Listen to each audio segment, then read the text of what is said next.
हाँ समरी कौन सुनाएगा? लिखा है सबने? ऐसा कौन है जिसने नहीं लिखा है? सबने लिखा है? पक्का? नहीं लिखा? क्यों? क्यों नहीं लिखा? बोलना नहीं है तो कल तुम्हारी ड्यूटी रहेगी कि कल तुम आज तक का सुनाओगे, ठीक है, जितना भी लिखा है। अभी आज आप बता दो, लिखिए। हाँ सिर्फ जो कल था उतना ही बताना है, उसकी समरी बतानी है। नहीं आप नहीं, पीछे। हाँ क्रोनोलॉजी भी लिखनी है, वो देखूंगा अभी मैं, वो तो सबको चेक करना, और जो डिफरेंसेस जो मैंने बताए थे वो भी दिया था, 2 चीज़ें मैंने एक्स्ट्रा होमवर्क दी थी, वो तो मैं कॉपी में देखूंगा, वो बोलना नहीं है। हाँ बोलो जो कल था सिर्फ उतना ही। After about 4 million years before present, change took place in the living technology. Tools are attributes to behavioral modernity. This phase was first identified by H.D. Shankaria on the Pravra River in Nevada. Some new tools were found, that is borer point, projectile point, or shoulder point, and knife on the lake. Middle Paleolithic culture in India is between 3,5,000 and 40,000 BC. And now hominid fossil bones of these species have been found in India. ठीक है, अभी आज आपने वो सुना होगा थोड़ा सा बैसाखी के बारे में, Yes, sir. कुछ जलियांवाला बाग के बारे में। वहाँ पे जो ऑर्डर देने वाले थे वो कौन थे? जनरल डायर, है ना, ब्रिगेडियर जनरल डायर उनका नाम था ना। तो आज के टाइम पे हमारी जो फोर्सेज हैं उनके रैंक्स के बारे में पता है आपको? हमारे पास कितनी फोर्सेज हैं, कौन कौन सी हैं? आर्मी। हमारे पास किसी स्टेट की फोर्स क्यों नहीं है? हमारे पास हरियाणा एयरफोर्स क्यों नहीं है, हरियाणा आर्मी क्यों नहीं है, ऐसे क्यों नहीं है? क्योंकि सर ये जो डिफेंस है ना वो यूनियन लिस्ट में आता है। Defence is in union list. ये लिस्ट क्या होती है? स्पेसिफिक गवर्नमेंट में बटे हों, जैसे स्टेट गवर्नमेंट के लिए स्कूल एजुकेशन वगैरह। ठीक है, ठीक है। उसके बाद और कुछ रीजन है? यूनिफॉर्मिटी के लिए, वेरी गुड। और एक स्टेट्स के पास आर्मी वगैरह हुई तो वो डिफरेंसेस भी हो सकते हैं, आ सकते हैं स्टेट्स के बीच। एग्जैक्टली, डिसइंटीग्रेशन हो सकता है। एग्जैक्टली, तो सिक्योरिटी और सोवरेनिटी एंड इंटीग्रिटी के लिए। ठीक है, आज हम थोड़ा सा है ना हमारे आज की प्रेजेंट की जो फोर्सेज हैं उनके रैंक्स के बारे में जानेंगे थोड़ा सा, ठीक है, कैसे कैसे वो चलते हैं, क्योंकि मैं खुद डिफेंस बैकग्राउंड से रहा हूँ तो मैं थोड़ा सा उसमें बता सकता हूँ। ठीक है, तो शुरू करेंगे उसको। सबसे पहले तो प्रेसिडेंट को supreme commander of the forces बोला जाता है। अब हमने पहला क्वेश्चन मैंने पूछा कि हमारे पास स्टेट की फोर्सेस क्यों नहीं है, नेशनल फोर्सेस क्यों हैं, पहले हम उसका आंसर करेंगे। ठीक है, आपने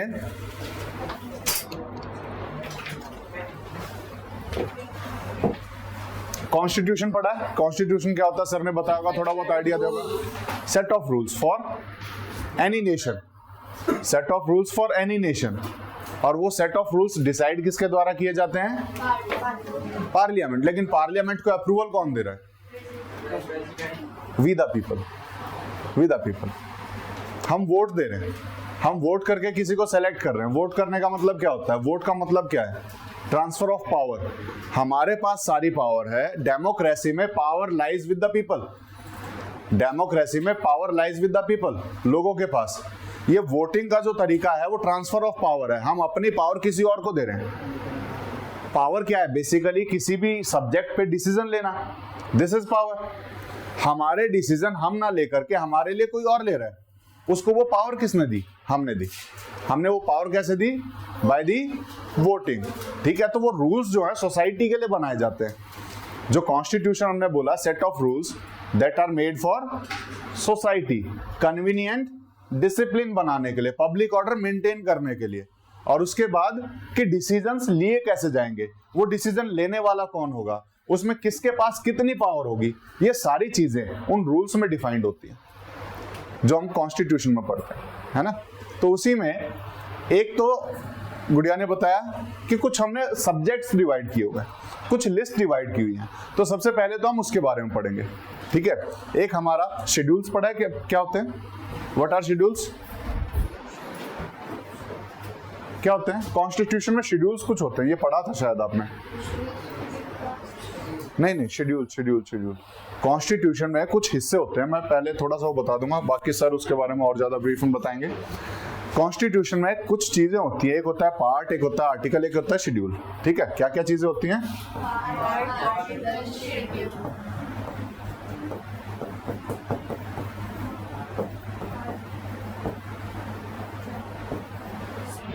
क्या चीजें हैं?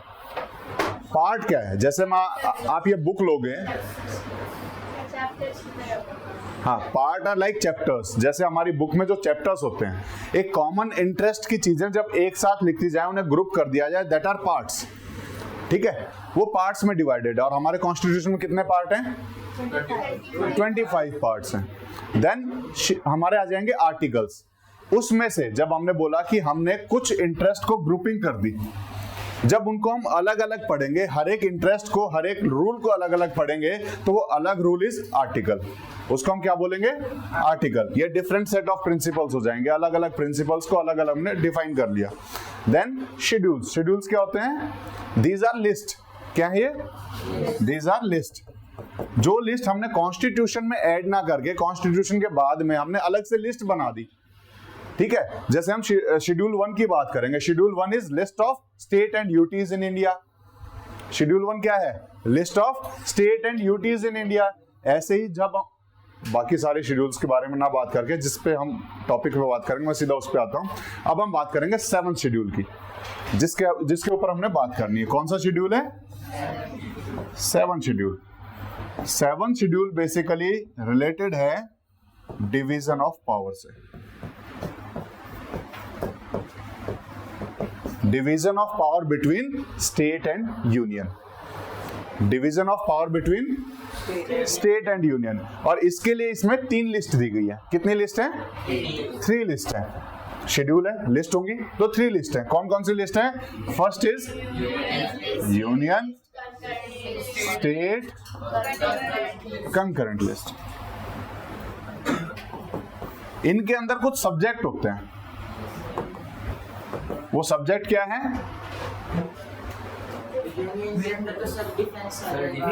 नहीं, सब्जेक्ट का मीनिंग क्या है यहाँ पर? सब्जेक्ट मैंने बोला इस लिस्ट के अंदर कुछ सब्जेक्ट है।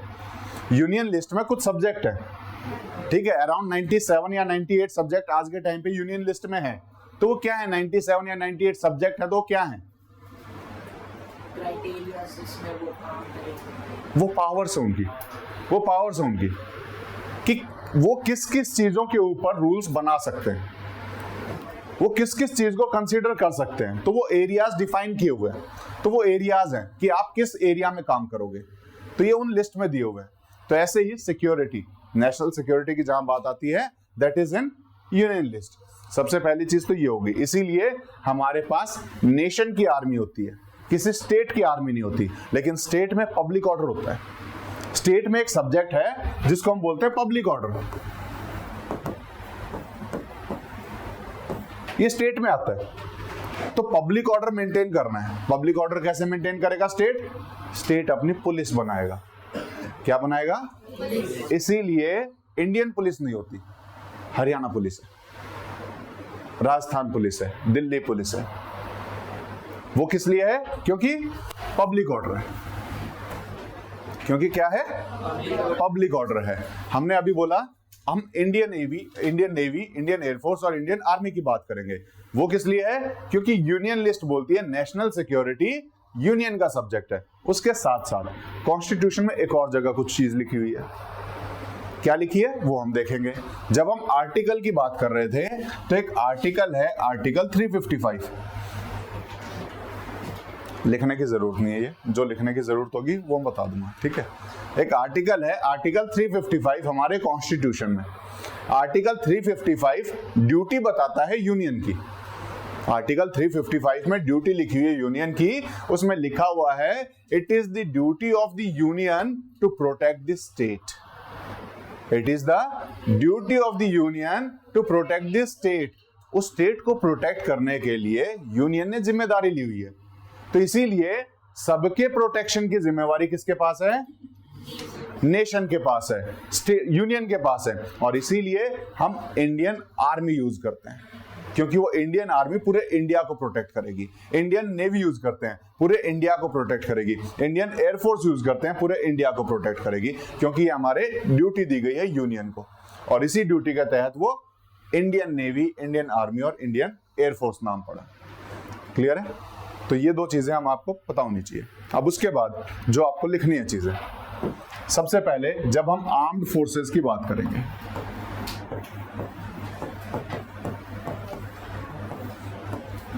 आर्म्ड फोर्सेस में सुप्रीम कमांडर होते हैं प्रेसिडेंट। आर्म्ड फोर्सेस के सुप्रीम कमांडर कौन होंगे? प्रेसिडेंट। इन तीनों ही आर्म्ड फोर्सेस के सुप्रीम कमांडर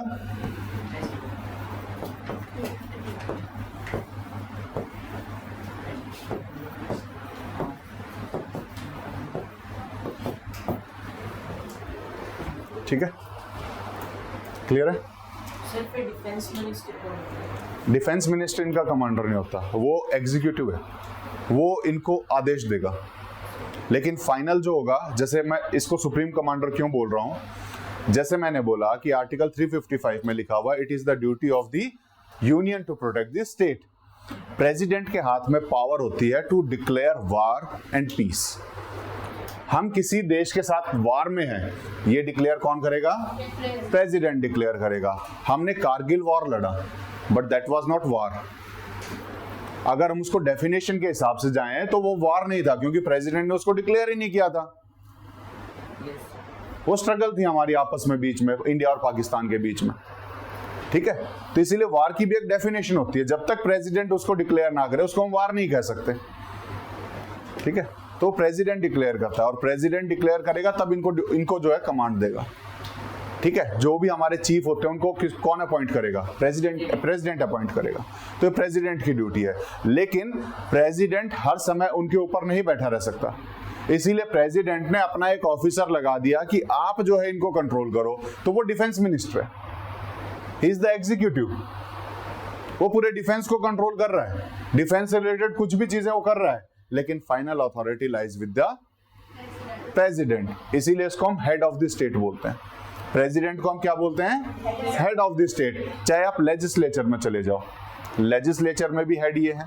चाहे आप एग्जीक्यूटिव में चले जाओ, एग्जीक्यूटिव में भी हेड ये हैं। चाहे आप जुडिशरी में चले जाओ, जुडिशरी में भी हेड यही है। चाहे किसी भी आप ऑर्गन में चले जाओ गवर्नमेंट के, हमेशा हेड आपको यही मिलेंगे, ठीक है। इसीलिए जब हम डिफेंस फोर्सेस की बात करते हैं तो उनके सुप्रीम कमांडर भी यही हैं, क्योंकि वार और पीस डिक्लेयर करने की जिम्मेदारी किसकी है? प्रेसिडेंट की। क्लियर है? ठीक है। अब हम इनके रैंकिंग को पढ़ेंगे, जो रैंकिंग आपके लिए इंपॉर्टेंट है, ठीक है। सबसे पहले हम आर्मी की शुरू करें। Army,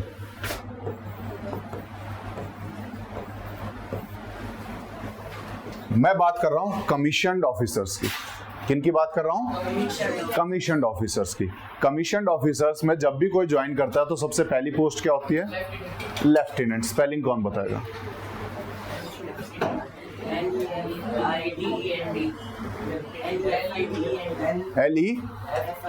LEFTENT। और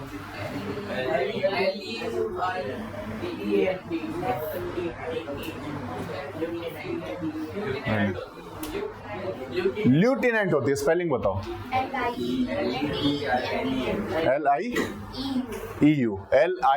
LIEUTENANT। Lieutenant is LI।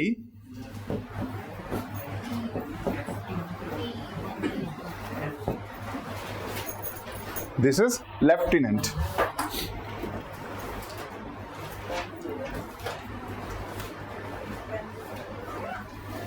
ये जब फर्स्ट ज्वाइन करेगा कोई भी तो यहां से शुरू करेगा, इसके बाद जब नेक्स्ट प्रमोशन होगा he will be captain.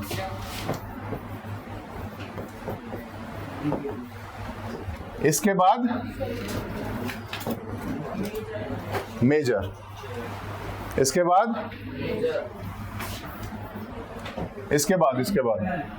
Lieutenant colonel. Colonel की स्पेलिंग बताओ।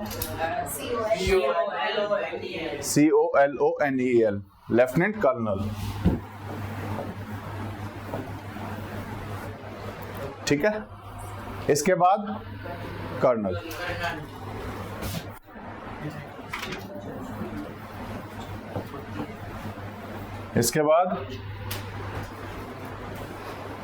इसके बाद कौन होंगे? ब्रिगेडियर।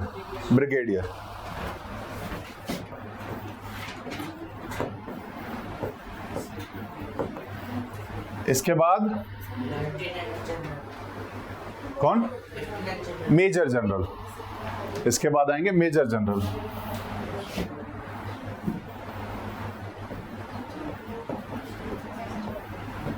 इसके बाद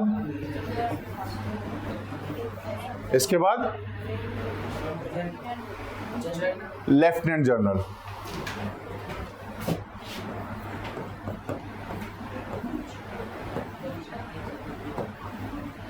और इसके बाद जनरल।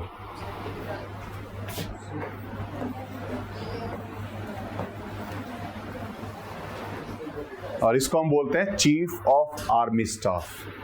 सर सूबेदार कौन सी? वो नॉन कमीशन आते हैं, वो नॉन कमीशन में आएंगे, उसकी बात करेंगे। ठीक है, इसको हम बोल देंगे chief of army staff. Chief कौन होंगे? जनरल होंगे।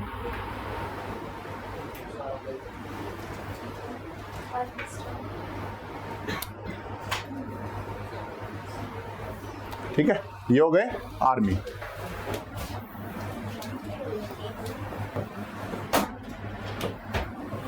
अब लिखो एयरफोर्स।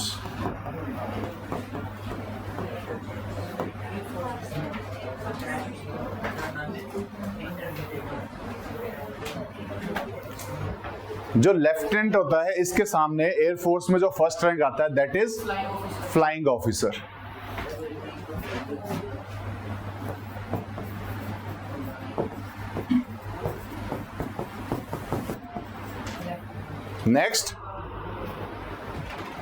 Next flight lieutenant.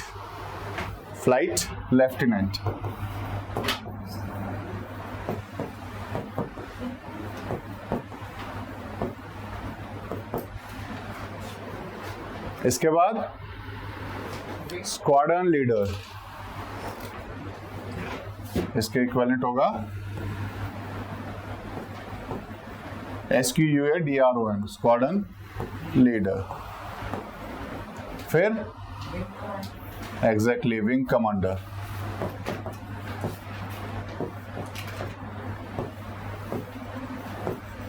फिर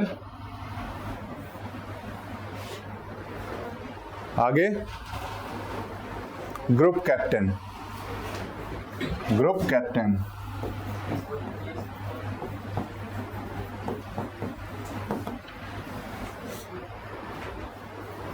उसके बाद एयर कमोडोर।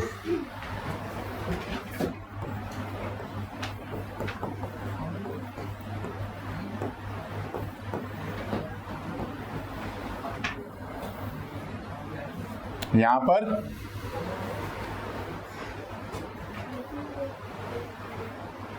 क्या आएंगे? Air vice marshal.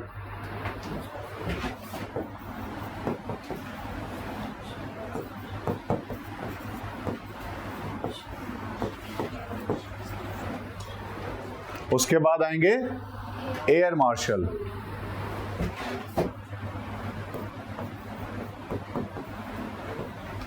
और उसके बाद एयर चीफ मार्शल।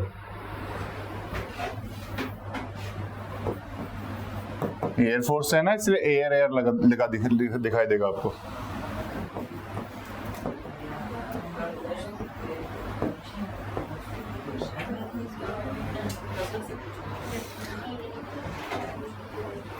क्या हुआ? ठीक है, लिख लिया। ठीक है, अब हम बात करेंगे नेवी की।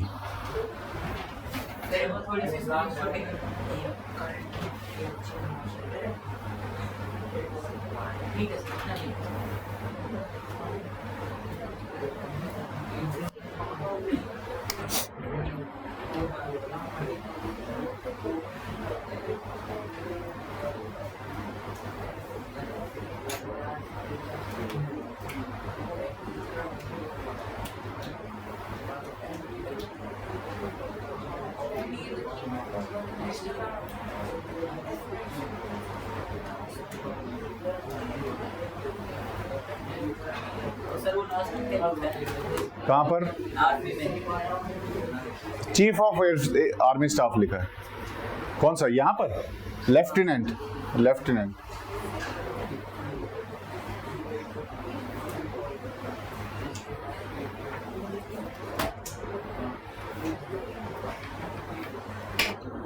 लिख लिया। नेवी की बात करें, ठीक।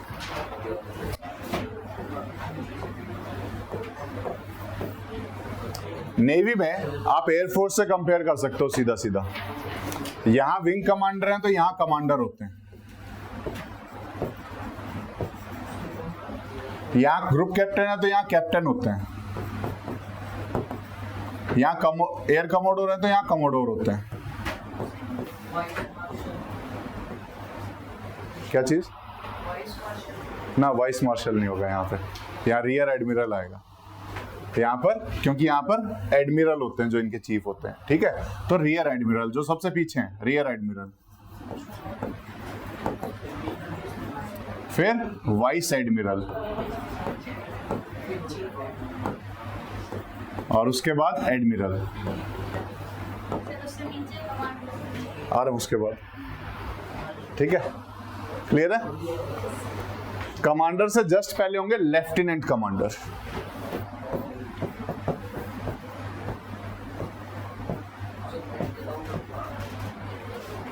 इनकी शुरुआत होती है सब लेफ्टिनेंट से।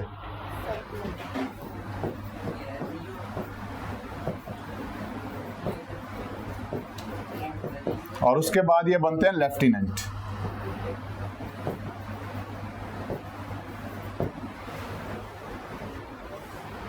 उसके बाद ये बनते हैं लेफ्टिनेंट।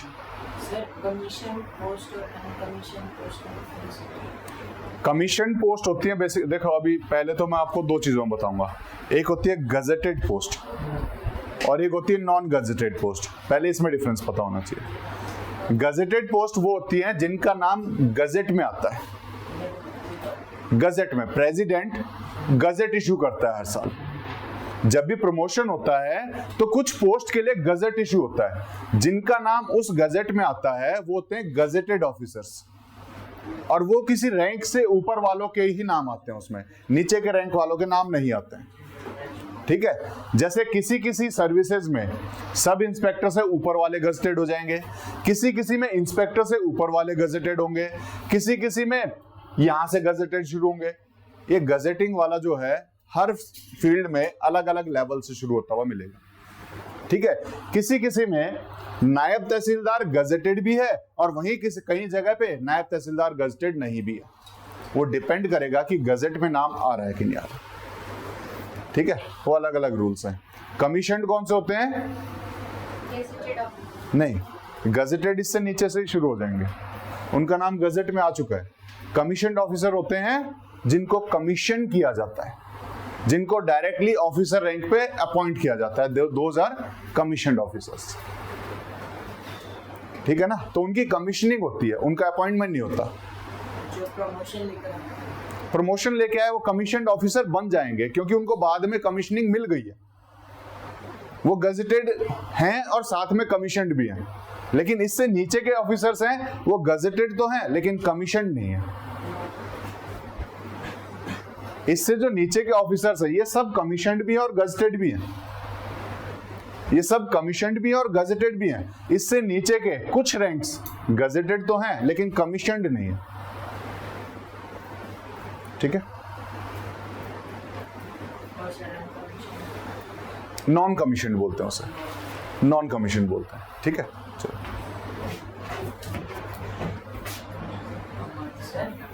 हाँ, नेवी में मार्कोस कौन सी पोस्ट? मार्कोस तो यहाँ का नहीं है ना। मार्कोस तो यूएस का जो सील होती है ना बेसिकली, जो हम कहेंगे जैसे कमांडो होते हैं हमारे लैंड में, वैसे ही सी में जो कमांडोज होते हैं उन्हें मार्कोस बोल देते हैं। कई जगह पे उन्हें सील बोला जाता है, ठीक है। कमांडोज को बोलते हैं बेसिकली, वो कमांडोज की अलग अलग फ्लीट्स है, ठीक है।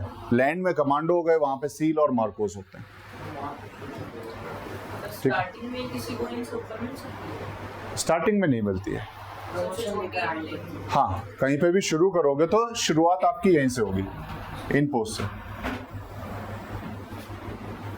जैसे आपने पूछा कि जैसे किसी को स्टार्टिंग में मिलती है कि नहीं मिलती है, जैसे मेडिकल से डायरेक्ट वो डॉक्टर अपॉइंट करते हैं, एएफएमसी के थ्रू जाएंगे तो आपको नीचे वाली पोस्ट से शुरू करना पड़ेगा। कई बार डॉक्टर्स को अपॉइंट किया जाता है तो उन्हें एक रैंक ऊपर दे दिया जाता है। कई बार डायरेक्ट डॉक्टर्स को अपॉइंट करते हैं बाहर से तो उनको सीनियरिटी के हिसाब से एक रैंक ऊपर दे देते हैं, उससे ऊपर नहीं देते फिर भी कभी भी, ठीक है। एक रैंक तक ऊपर तक दे देते हैं, उसके ऊपर नहीं देते, इतना रहता है। ऑनररी रैंक्स दिए जाते हैं ऊपर डायरेक्ट। कौन से रैंक होते हैं? Honorary ranks. जैसे एमएस धोनी को मिला हुआ है ऑनररी कर्नल, क्या है वो? कर्नल है, ठीक है। जैसे सचिन तेंदुलकर को मिला हुआ है ऑनररी ग्रुप कैप्टन, ठीक है। ये ऑनररी रैंक्स हैं, वो रैंक नहीं है, बस उनको ऑनर दिया गया है, ठीक है। इससे नीचे वैसे एग्जाम में कहीं नहीं आएगा, ठीक है। इससे नीचे कभी आता नहीं एग्जाम में, ठीक है। मैं एयरफोर्स के बता सकता हूं और आर्मी के बता सकता हूं, नेवी का मुझे देखना पड़ेगा, ठीक है। नेवी का मैं एक रैंक से ऊपर के तो बता सकता हूं, शायद मैं ट्राई कर सकता हूं, ठीक है। सबसे पहले एयरफोर्स की शुरू करें।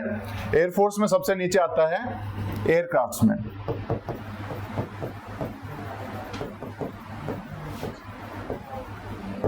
इसके ऊपर होता है लीडिंग एयरक्राफ्ट्समैन। एयरक्राफ्ट को चेक करके, हाँ, इसमें दोनों तरह के होते हैं, टेक्निकल पोस्ट भी होती है, नॉन टेक्निकल पोस्ट भी होती है। जो टेक्निकल है वो अगर किसी एयरक्राफ्ट में ट्रेंड है तो एयरक्राफ्ट को चेक करेंगे, लेकिन कई टेक्निकल पोस्ट ग्राउंड ड्यूटीज के लिए भी होती है, तो वो ग्राउंड में जो टेक्निकल चीजें हैं उनको चेक करते हैं। तो सब नहीं करेंगे एयरक्राफ्ट, जो एयरक्राफ्ट पे ट्रेंड होते हैं सिर्फ वही करते हैं। क्या? हाँ, वो जैसे टेक ऑफ और रनवे होता है, वहां पर भी कई सारे इक्विपमेंट लगे होते हैं, तो कई लोग उनको चेक करते हैं, ठीक है। तो एयरक्राफ्ट के लिए ट्रेंड होते हैं जो एयरक्राफ्ट को चेक करेंगे, ठीक है। एयरक्राफ्टमैन हो गया, लीडिंग एयरक्राफ्टमैन हो गया। देन इसके बाद कॉर्पोरल होता है, उसके बाद सार्जेंट होता है, इसके बाद नहीं, जूनियर वारंट ऑफिसर। यहां पर जो होते हैं वो होते हैं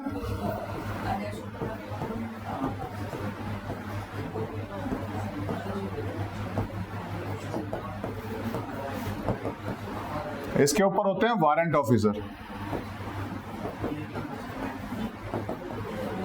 और इसके ऊपर होते हैं master warrant officer.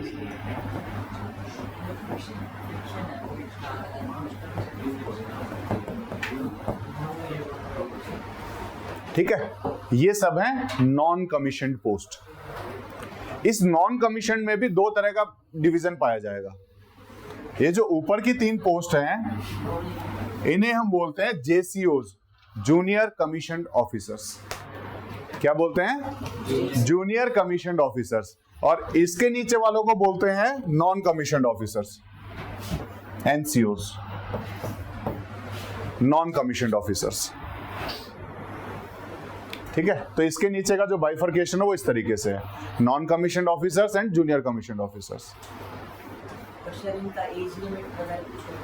Age limit वो आपको ज्वाइन करने का एज लिमिट होता है, ठीक है ना। जैसे एनडीए का 21.5 साल है, 21.5 ईयर्स, या 19.5 है, 19.5 है शायद, बाद में निकलते हैं। 19.5 है एनडीए के लिए, है ना।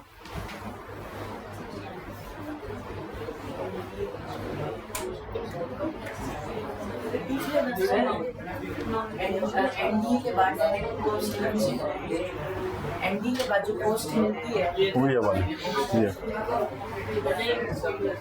ये सर एक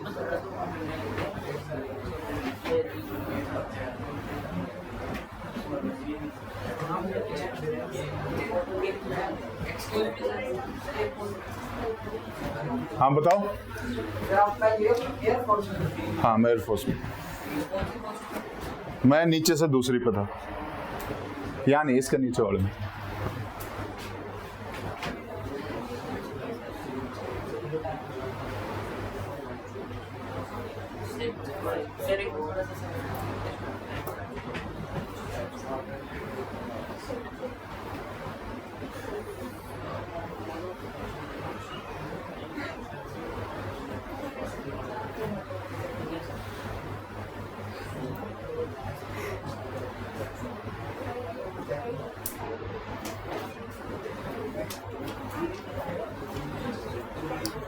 क्लियर है? ऊपर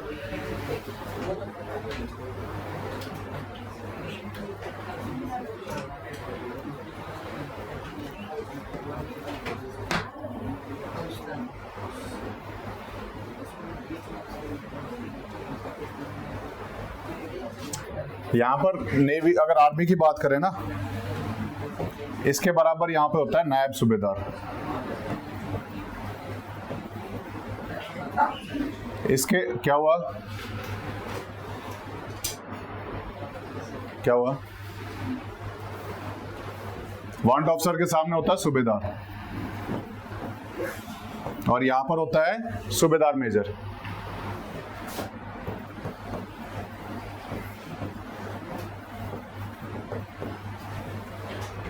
ठीक है, देखो ये बता देता हूं, सार्जेंट के सामने होता है हवलदार, यहां पर होता है लांस नायक, यहां होता है नायक। इसका नहीं पता।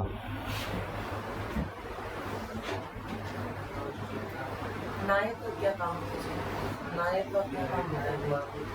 काम तो डिपेंड करेगा कि वो कौन सी जगह पे है, हर जगह के हिसाब से काम चेंज करेगा। ठीक है ना, वो पोजीशन पे डिपेंड करता है कि कौन सी जगह पे। ठीक है, यहां पर होते हैं पेटी ऑफिसर,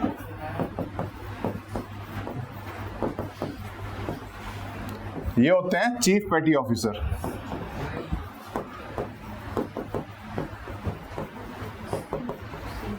ये होते हैं मास्टर चीफ पेटी ऑफिसर।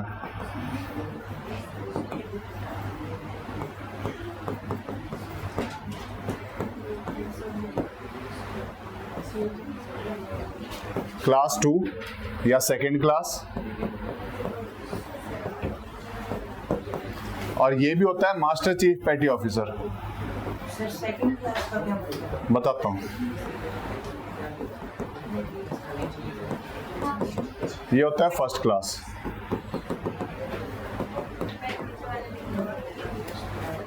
ठीक है, हो गया क्लियर क्या मतलब है? सर एक क्लास मतलब ये काम डिवाइड होता है। काम रैंक है ना वो, ये भी मास्टर चीफ पेटी ऑफिसर है, ये भी मास्टर चीफ पेटी ऑफिसर है, तो इसमें नीचे वाले को सेकंड क्लास बोल दिया, ऊपर वाले को फर्स्ट क्लास बोल दिया।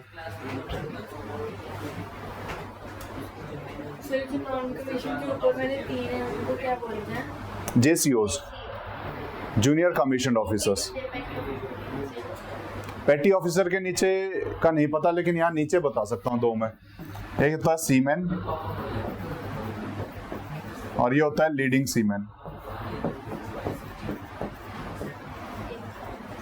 इसका नहीं पता।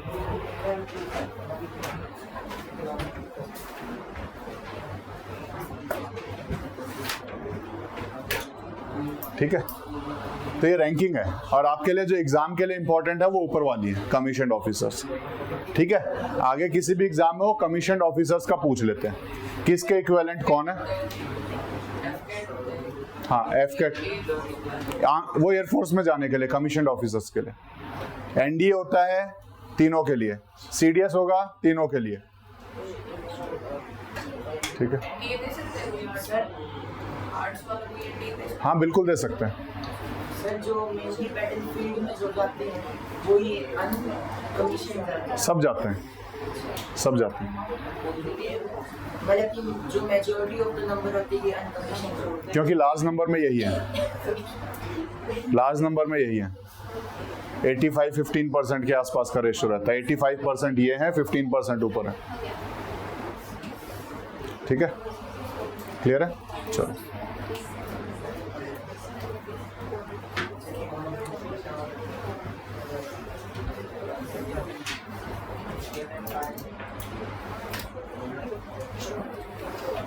कल हमने कहाँ तक पढ़ा था? Chronology हो जाएगी सर।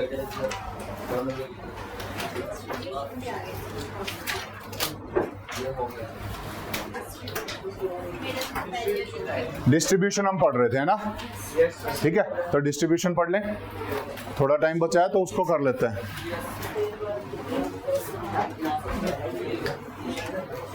दो तो कर ही लें। इसके बाद जो हम चेंजेस पढ़ेंगे हमारे लिए इंपॉर्टेंट ये है, ये वाला इंपॉर्टेंट है। ठीक है, ये हम पढ़ेंगे। चलिए डिस्ट्रीब्यूशन पढ़ते हैं कि ये इस टाइम का जब हम पढ़ रहे हैं, कौन सा पीरियड पढ़ रहे हैं? Middle Palaeolithic period. इसका स्प्रेड कहाँ तक था, कहाँ तक ये फैला हुआ था? तो हमने लोअर पैलियोलिथिक देखा था, वो कहाँ पर था? कहाँ? लोअर पैलियोलिथिक, सेंट्रल इंडिया और नियर चेन्नई। नियर चेन्नई कहाँ नहीं था? Western Ghat, coastal areas, north eastern state, यहाँ नहीं था, बाकी जगह पे वो था। अब इसको भी देख लेते हैं। अगर इसको हम देखेंगे तो हम पाएंगे कि जो हमारी जो नीचे की जो 3 रिवर्स थी मेन, चाहे आपकी गोदावरी होगी, चाहे आपकी कृष्णा होगी, चाहे नर्मदा होगी, ये अप्रोक्सीमेटली वहीं पे था। तो जहां पर लोअर पैलियोलिथिक था वहीं के आसपास ही आपको मिडल पैलियोलिथिक वाले भी मिल जाएंगे। ठीक है ना, अप्रोक्सीमेटली सेम जगह है यहाँ। ठीक है, तो हमें डिस्ट्रीब्यूशन पढ़ना है, पढ़ेंगे। आप शुरू करो। हाँ, बस ये एक लाइन पढ़नी है।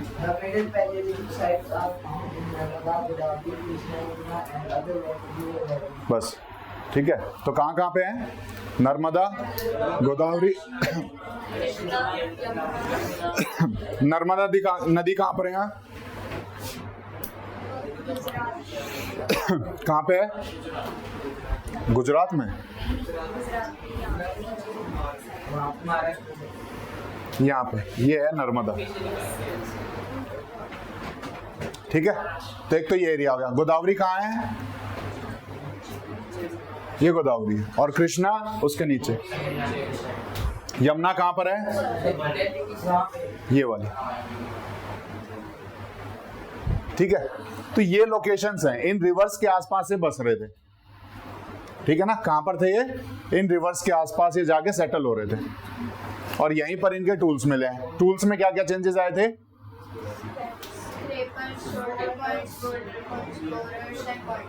ठीक है, ठीक है, ये सब चेंजेस आ रहे थे उसमें। ठीक है, वो हम नेक्स्ट स्लाइड में पढ़ेंगे चेंजेस क्या आ रहे थे। तो वे ऑफ लाइफ पढ़ना है नेक्स्ट। हाँ, The Middle Paleolithic people occupied open air cave and rock shelter site. They were hunter-gatherers. The main feature of Indian Middle Paleolithic period include the following: the tools become smaller, the decrease in the use of hand axe in relation to other tools, use of core preparation technique in stone products, use of sand, jasper, chalcedony and quartz as raw material. ठीक है, यहाँ हम वो changes पढ़ेंगे जिसकी हम बात कर रहे थे, जो हमें समझने में मदद करेंगे कि कैसे हम इसको मिडल पैलियोलिथिक कल्चर बोलते हैं, हम इसको लोअर पैलियोलिथिक कल्चर क्यों नहीं बोल रहे हैं। जगह सेम है, ऑलमोस्ट सेम है, लेकिन फिर भी हमने इसको मिडल क्यों बोला, तो वो चेंजेस हमें यहाँ पर पढ़ने हैं। तो सबसे पहले तो उस टाइम पे जो लोग थे वो कहाँ रह रहे थे? दे occupied open air, cave and rock shelter site. क्या क्या थे? ओपन एयर में थे, खुले में घूम रहे थे, केव्स में थे, और रॉक शेल्टर साइट्स थी। रॉक शेल्टर साइट्स हमने अब तक कहाँ पढ़ी हैं? भीमबेटका और हाँ, बिल्कुल सही है, सही है। हाँ, अथिरम पक्कम भी केव साइट ही है। ठीक है, वहां पर भी रॉक शेल्टर्स पाए जा रहे हैं। और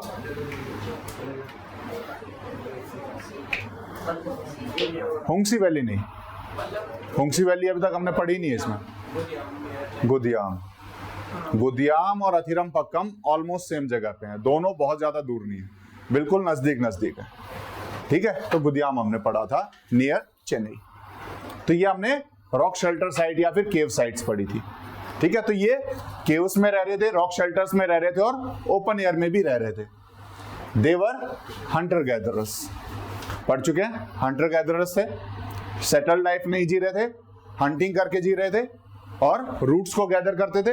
हंटर गैदरर्स दो चीजों को मिला है, हंटिंग कर रहे हैं और रूट्स और फ्रूट एंड नट्स को गैदर भी कर रहे हैं, तो अपने खाने का इंतजाम कर रहे थे। The main feature of Indian middle Palaeolithic periods include following. तो मेन फीचर्स क्या क्या हैं? सबसे पहले द टूल बिकेम स्मॉलर। जो हमारे लोअर पैलियोलिथिक पीरियड के जो हमें टूल्स मिले हैं उससे अगर हम इसको कंपेयर करें तो इनके टूल्स छोटे हो गए, कम हो गए, साइज में कम हो गए। अब इनको पकड़ना इजी हो गया इनको। क्लियर है? पहले उन्हें नहीं पता था कि हाँ इससे भी काम चल जाएगा, उन्हें लगा जितना भारी है उतना ज्यादा चोट मारेगा, उतना ज्यादा आसान है। तो इनको पता लगा नहीं इनसे भी काम चल सकता है, तो कहीं ना कहीं टूल्स छोटे हुए दिखाई देंगे। क्यों? दूसरा रीजन और क्या है टूल्स छोटे होने का? टूल्स छोटे होने का रीजन बताओ। शार्पनेस इंक्रीज की इन्होंने, पहले उतना शार्प नहीं कर पाते थे स्टोन टूल से दूसरे को। शार्पनेस इंक्रीज होगी तो हमें ज्यादा भारी की जरूरत ही नहीं है, ज्यादा फोर्स की जरूरत नहीं है, इजी टू ग्रिप हो गए और उसके साथ साथ शार्पनेस भी इंक्रीज हुई, तो इसलिए ऑटोमेटिकली टूल्स का साइज डिक्रीज होगा। क्लियर है? Next, decrease in the use of hand axe. Hand axe जो हमने देखा था लोअर पैलियोलिथिक में सबसे ज्यादा चल रहा था, एक्यूलियन ट्रेडिशन जिसे हम बोल रहे थे। तो सबसे ज्यादा क्या था वहां पर? एक्यूलियन ट्रेडिशन था। लेकिन यहां पर वो हैंड एक्स कम होते हुए दिखाई देंगे, उनका यूजेस कम दिखाई देगा in relation to other tools. Use हो रहा है लेकिन कम है। Use of core preparation technique, use of core preparation technique, इसको बोलते हैं प्रिपेयर्ड कोर टेक्निक भी बोलते हैं। इसको हम क्या बोलते हैं? Prepared core technique. ये क्या चीज है? इसका यूज यहां पर देखा गया है। क्या चीज ये?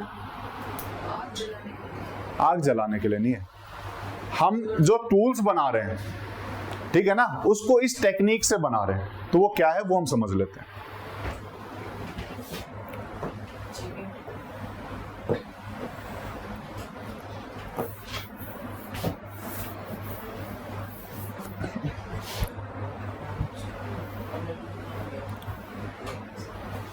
एक हैमर स्टोन होगा, एक हैमर स्टोन होगा जिससे हम दूसरे पत्थर को मारेंगे और उससे छिलके उतारेंगे, फ्लेक्स उससे निकालेंगे। ये जो मेन स्टोन है, ये जो मेन स्टोन है, दिस इज द कोर। जो मेन स्टोन है दिस इज कोर। हम उस कोर पे से बाकी साइड की चीजें अलग करते हैं, तो हम बेसिकली कोर को तैयार कर रहे हैं। किसको तैयार कर रहे हैं? कोर को तैयार कर रहे हैं। इसी को कोर प्रिपरेशन टेक्निक बोलता है। मेन स्टोन में से फ्लेक्स को अलग करके जब हम कोर को तैयार कर रहे हैं, that is core preparation technique. ठीक है? होगा क्या, इसको करेंगे कैसे? जैसे किया, उसके बाद बीच में जोर से मारेंगे, दो हिस्से में अलग अलग हो जाएगा, अब वो स्क्रैपर भी बन जाएगा अपने आप ही। अब यही कोर दो टूल्स के रूप में यूज आ रही है, वही स्क्रैपर बन गया, उसी में से अलग कर लेंगे। कोर में से जब अलग करके हम टूल को निकाल रहे हैं, that is core preparation technique. Core is main stone जिससे हम टूल बनाएंगे। ठीक है? इसको हमने बोला कोर प्रिपरेशन टेक्निक, और यहां पर इस टेक्निक का यूज ज्यादा होने लग गया था। स्क्रैपिंग के लिए, छिलने के लिए, है ना, हाइड्स को छिलने के लिए हमने पढ़ा था। जो किसी एनिमल की जो खाल है वो निकालनी है, उसको स्क्रैप करना है ना, उसके लिए। क्लियर है? क्या चीज मैंने ये बताया? हाँ, बुचरिंग टुकड़े करना नहीं होता। बुचरिंग बेसिकली हाँ टुकड़े ही कह सकते हैं हम उसको, काटना पूरा, वो मांस को अलग करके उसको फिर पीसेस में बांटना, दैट इज बुचरिंग। ठीक है? तो दिस वाज द टेक्निक जिसको हम बोलेंगे कोर प्रिपरेशन टेक्निक, जहां पर जो मेन स्टोन है दैट इज कोर, उसमें से फ्लेक्स को अलग करेंगे और मेन कोर में से ही हमारा टूल निकलेगा। ठीक है, तो ये टेक्निक उस टाइम पे यूज होने लगी। ये टेक्निक्स धीरे धीरे एडवांस होती जाएंगी। ठीक है, अभी तो हमको लग रहा है कि ये इसी को तो कर रहे थे पहले भी, चेंज क्या है ना। जब धीरे धीरे आगे बढ़ेंगे तब हमें चेंजेस दिखाई देंगे। अभी के लिए इस टेक्निक को पढ़ेंगे। ठीक है, in the stone tool production, then उसके बाद use of chert, then jasper, then chalcedony, then quartz. ये रॉ मटेरियल के रूप में यूज हो रहे थे। ये क्या थे? ये बेसिकली सभी क्वार्ट्ज के ही टाइप हैं। ये जितने भी हैं ये सब क्वार्ट्ज के ही टाइप हैं, चाहे चर्ट हुआ, चाहे आपका जेस्पर हुआ, चाहे आपका कैल्सेडनी हुआ, चाहे आपका क्वार्ट्ज हुआ, ये सब क्वार्ट्ज के ही टाइप हैं। ये अलग अलग हैं। ये आपका चर्ट है, ये जेस्पर है, ये आपका कैल्सेडनी है, देन उसके बाद ये क्वार्ट्ज है। ये सब हैं एक ही टाइप के, लेकिन अलग अलग नाम से हम इसको बोल रहे हैं। ठीक है, तो इन स्टोन टूल्स का इन स्टोन का हम यूज करने लगे एज ए टूल्स। ठीक है, तो बाकी स्टोन्स को ना करके ज्यादातर हम इन स्टोन्स को यूज कर रहे हैं, इस टाइप के स्टोन्स को यूज कर रहे हैं। क्लियर है? सर जो सेकंड रो की फर्स्ट इमेज है वो किस चीज की है? ये हाँ सर ये है ना कैल्सेडनी, ये होता क्या है? क्वार्ट्ज का ही एक पत्थर है। जो क्वार्ट्ज पत्थर होता है ना वही है ये। उसका मैंने अपोजिट साइड दिखाया तो अंदर से इस टाइप से दिख रहा है वो थोड़ा सा। खाली खाली नहीं है, भरे भी हैं इसमें कई टाइप के। ठीक है, भरे भी हैं। ये पत्थर एक दूसरे से अलग है इसलिए नाम अलग है, लेकिन है सब क्वार्ट्ज के ही टाइप, है सब क्वार्ट्ज के ही टाइप। ठीक है, क्लियर है? तो ये मटेरियल्स हम इस टाइम पे यूज कर रहे हैं। अब इसके बाद जब हम नेक्स्ट पीरियड में चलेंगे कौन सा पहुंचेंगे? अपर पैलियोलिथिक। अपर पैलियोलिथिक में ज्यादा चेंजेस आपको दिखाई देंगे, क्योंकि यहां पर भी वही लोग हैं जो पहले वाले में थे, होमो इरेक्टस। जो हमारे लोअर पैलियोलिथिक में थे तब कौन थे? होमो इरेक्टस। यहां पर भी वही है। तो बहुत ज्यादा चेंजेस हमें नहीं दिखाई देंगे, लेकिन जैसे ही हम अपर पैलियोलिथिक में जाएंगे उसमें सबसे स्टार्टिंग फीचर जो है दैट इज होमो सेपियंस, वो आ गए हैं पिक्चर में। इंडिया में होमो सेपियंस इस टाइम पे आ गए। तो सबसे मेन जो डिफरेंस आएगा that is arrival of homo sapiens. Modern humans India में आएंगे, तो उससे हम अपर पैलियोलिथिक को अलग करेंगे बाकी हिस्से से। क्लियर है? तो वो हम पढ़ेंगे। ये पढ़ो। हाँ हाँ, पढ़ लिया आपने? नहीं पढ़ेंगे? The considered phase that followed the Middle Paleolithic is called Upper Paleolithic. This period is marked by innovation in tool technology and increased cognitive capability of humans. The modern humans who first evolved in sub-Saharan Africa, sometimes before 3,000 years ago, migrated and occupied various parts of Asia around 60,000 years ago. They probably replaced the earlier populations. There is a possibility that these new groups were responsible for the Upper Paleolithic cultural office. अब हम अपर Palaeolithic में पहुंच रहे हैं। ठीक है, हमने 2 period अभी तक कवर किए। कौन कौन से किए? पहले लोअर पैलियोलिथिक, उसके बाद मिडल पैलियोलिथिक, अब हम आए हैं अपर पैलियोलिथिक। लोअर पैलियोलिथिक में जो सबसे ज्यादा कौन सा था? एक्यूलियन ट्रेडिशन था। यहां पर फ्लेक्स वाले आ गए, और यहां पर अभी हम पढ़ेंगे। ठीक है, यहां पर होमो इरेक्टस है।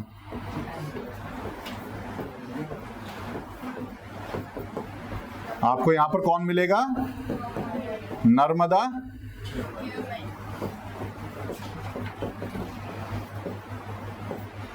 ठीक है, यहां पर भी होमो इरेक्टस है, लेकिन हमें इस टाइम का कोई भी फॉसिल नहीं मिला है। इस टाइम पे किसी भी ह्यूमन का कोई फॉसिल मिला नहीं है इस टाइम का। ठीक है, पढ़ा था हमने। और यहां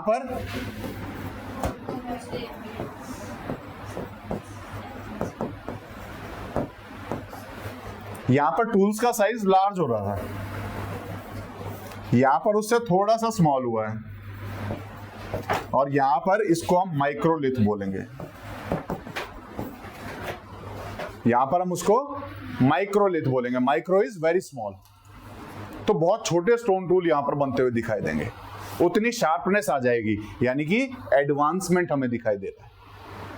धीरे धीरे इतने एडवांस हो गए हैं कि बहुत छोटे टूल से भी हम काम चला सकते हैं। ठीक है ना, बहुत ही पॉइंटेड और छोटे छोटे नीडल टाइप टूल्स हमने यहाँ पे बनाने शुरू कर दिए थे। ठीक है, तो ये कुछ चेंजेस हमें पढ़ने। यहाँ पर कौन कौन से टूल्स हैं? हैंड एक्स,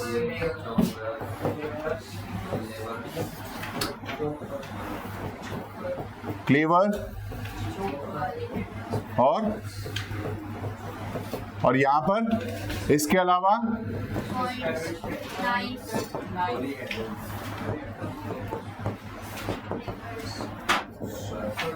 स्क्रैपर्स, पॉइंट में ही आपका शोल्डर पॉइंट भी आ जाएगा और वो सब आ जाएंगे, है ना। चॉपिंग टूल्स, नाइफ आ गया, ठीक है, वो सब यहाँ पे एडवांसमेंट हुआ और यहाँ से आगे जाएंगे, इसको हमें पढ़ना है अभी। ठीक है, ये चेंजेस हमें पढ़ने हैं कि क्या दोनों से एक दूसरे से डिफरेंस में आ रहा है, हम इसको क्यों लोअर पैलियोलिथिक बोल रहे हैं और इसको क्यों मिडल पैलियोलिथिक बोल रहे हैं। तो थोड़ा सा टूल्स में एडवांसमेंट आया, जिसकी वजह से हम उस पीरियड को पुराने पीरियड से अलग करते हैं। ठीक है, ये चीजें हम दिखाई देंगी। थोड़ा सा टूल्स में, हैंड एक्स में यूजेस में कम आया है, साइज थोड़ा सा घट गया है। यहाँ पर जो मटेरियल, रॉ मटेरियल यूज हो रहा है वो अलग हो रहा है। पहले जो है किसी भी स्टोन को यूज कर रहे थे। ठीक है, तो ये हमें चेंजेस पढ़ना है। अभी हम पढ़ेंगे अपर पैलियोलिथिक को। ठीक है, तो अपर पैलियोलिथिक में the cultural phase that followed the middle Palaeolithic is called upper Palaeolithic. Middle के बाद कौन सा आएगा? अपर पैलियोलिथिक आएगा। This period is marked by innovation in tool technology. यहां पर सबसे ज्यादा इनोवेशन कहां हो रहा है? Tool technology. कौन से टूल्स हैं? स्टोन टूल्स हैं। यहां पर बोन टूल्स भी आपको दिखाई देंगे। अब यहां पर स्टोन टूल के साथ साथ बोन के भी टूल्स दिखाई देंगे, हड्डियों से भी टूल्स बनाएंगे अब यहां पर। ठीक है, तो यहां पर टूल की जो टेक्नोलॉजी है वो आपको एडवांस होती हुई दिखाई देगी। And increase cognitive capability of humans. Cognitive is mental capability. यहां पर धीरे धीरे अब मेंटल कैपेबिलिटी भी और ज्यादा स्ट्रांग होती जा रही है, उसमें भी चेंजेस दिखाई दे रहे हैं। ठीक है, तो मेंटल कैपेबिलिटी भी इंक्रीज हो रही है। देन उसके बाद modern humans who first evolved in sub Saharan Africa. Modern human कौन है? मॉडर्न ह्यूमन कौन है? Homo sapiens. होमो सैपियंस जो सबसे पहले इवॉल्व कहां पर हुए थे? अफ्रीका में। उसके बाद sometimes before 3 lakh years ago, Africa में लगभग 3 लाख साल पहले आ चुके हैं। Migrated to and occupied various parts of Asia around 60,000 years ago. India में वो अप्रोक्सीमेटली 60,000 ईयर्स एगो आ चुके थे। ठीक है, जो कि अफ्रीका की बात करें तो वहां कब थे? अराउंड 3 लाख ईयर्स एगो। और यहां तक पहुंचते पहुंचते कल किसी ने पूछा था यूएसए में कैसे गए? कौन था? है ना, यूएसए में, जैसे हम इंडिया की बात कर रहे हैं, इंडिया से और आगे चलने में यूएसए तक। इंडिया में कब आए हैं? आज से लगभग 60,000 साल पहले। यूएसए में इनका जो एविडेंस देखा गया है वो करीबन 15 से 16,000 साल पहले देखा गया है। उससे पहले वहां थे ही नहीं। ठीक है ना, तो इसके बहुत हजारों साल बाद है वहां तक पहुंचे। कहां से?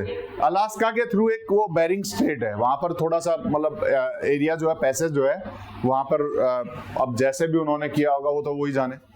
ठीक है ना, तो उसका कुछ एविडेंस नहीं है, लेकिन वहां पर एक रास्ता बन सकता है जहां से वो जा सकते हैं। ठीक है ना, बेरिंग स्ट्रेट होता है जो यूरोप और अमेरिका को कनेक्ट कर रहा है बेसिकली। ठीक है, तो हाँ, यूरोप है उधर ना, रशिया है बेसिकली। हाँ सॉरी, रशिया और उसको अमेरिका को कर रहा है वो।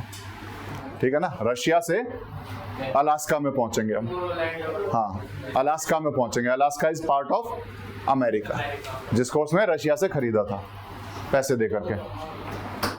ठीक है ना, तो वो वहां से गए। ठीक है, they probably replace the earlier populations. तो जब ये होमो सेपियंस इंडिया में आए तो ये माना जाता है कि इन्होंने जो पुराने थे, चाहे वो होमो इरेक्टस रहे हो चाहे कोई भी हो, तो ये माना जा रहा है कि उन्होंने उनको खत्म कर दिया और खुद आके रहने लग गए। ठीक है, तो अब यहाँ पर इंडिया में कौन आ चुके हैं? होमो सेपियंस आ चुके हैं। there is a possibility that these new groups were responsible for the upper Paleolithic culture in India. और ये पॉसिबिलिटी है कि ये जो नए ह्यूमंस आए हैं इन्हीं की वजह से ये जो अपर पैलियोलिथिक के जो चेंजेस हैं वो आए होंगे। ठीक है, तो change in human, change in culture. तो ह्यूमंस जब चेंज हुए उन्होंने कल्चर में यहां पर आकर के चेंज किया, तो वो मिडल से अपर पैलियोलिथिक में हो जाएंगे। ठीक है, तो इतना ही पढ़ेंगे। आपको रैंक में जो बताया है उसके साथ होमवर्क तो आपने लिखा ही नहीं। चीफ ऑफ आर्मी स्टाफ कौन है, चीफ ऑफ एयरफोर्स कौन है और चीफ ऑफ नेवल स्टाफ कौन है, सबके नाम आपको पता होने चाहिए। तो करंट जो हैं उनके नाम आपसे मैं कल पूछूंगा। अब मुझे वो कॉपी दिखा दो जिसने जो किया है कल वाला, मैं जल्दी जल्दी 1 मिनट में देख लूंगा।